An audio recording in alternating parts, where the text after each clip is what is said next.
ဒီ12ကြိမ်အတွက်ကဒီလိုလေးမကြိုက်ဘူးလားပေါ့နော်ဒီမှာလေးကြည့်လိုက်ဒီ6 3ညခွန်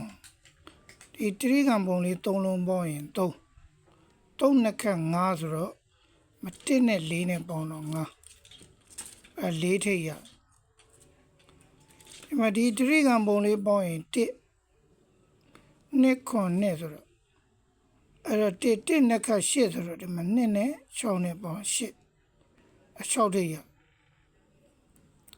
3 3ည4ဆိုတော့ခွန်နှစ်ခက်3ညဆိုတော့5နဲ့5ထိပ်နဲ့ပေါင်းမှ3ညအဲ့ဆိုရင်ဒီမှာခု2 9 2ဆိုတော့3နှစ်ခက်5ဆိုတော့ဒီမှာ3ရှိတော့2ထိပ်ထဲရဒါလေးမှာ2ထိပ်ထဲမှာတော့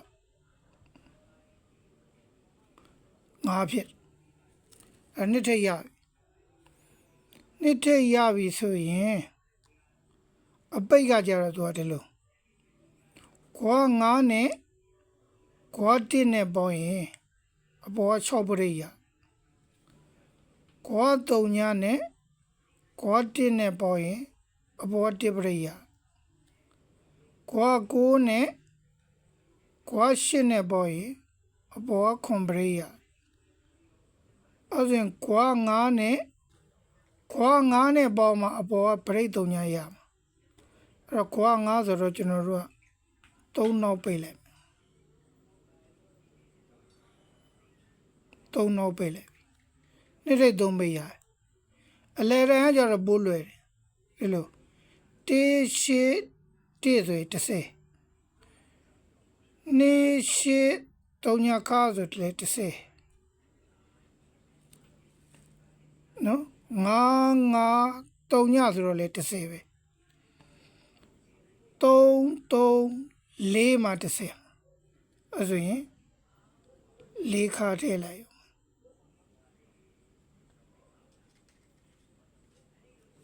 နဲ့4 3မိုက်တယ်နော်ဒီတရိကံလေးပေါင်းရင်3နှစ်ခါဒီလိုပေါင်းရင်5ဒီတရိကံပုံလေးပေါင်းရင်1နှစ်ခါဒီလို8ဒီတရိကံပုံလေးပေါင်းရင်ခွန်နှစ်ခါ3ညဆို5နဲ့3ညဒီတရိကံလေးက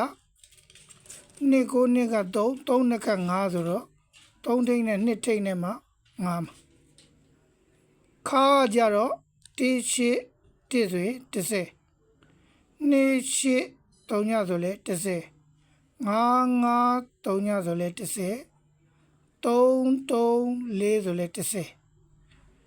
အပိတ်ကကြတော့ခွာ9နဲ့ခွာ1နဲ့ပေါင်းရင်6အဲ့အပေါ်ပရိတ်6ခွာ3ညနဲ့ခွာ1နဲ့ပေါင်းရင်1အဲ့အပေါ်ပရိတ်1ခွာ9နဲ့ခွာ8နဲ့ပေါင်းရင်ခွန်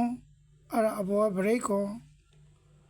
ခွာ9နဲ့ခွာ9နဲ့ပေါင်းမှအပေါ်ပရိတ်3ညအဲ့တော့3နောက်ပိတ်2 4 3တဘောတယ်လောက်လိုက်တော့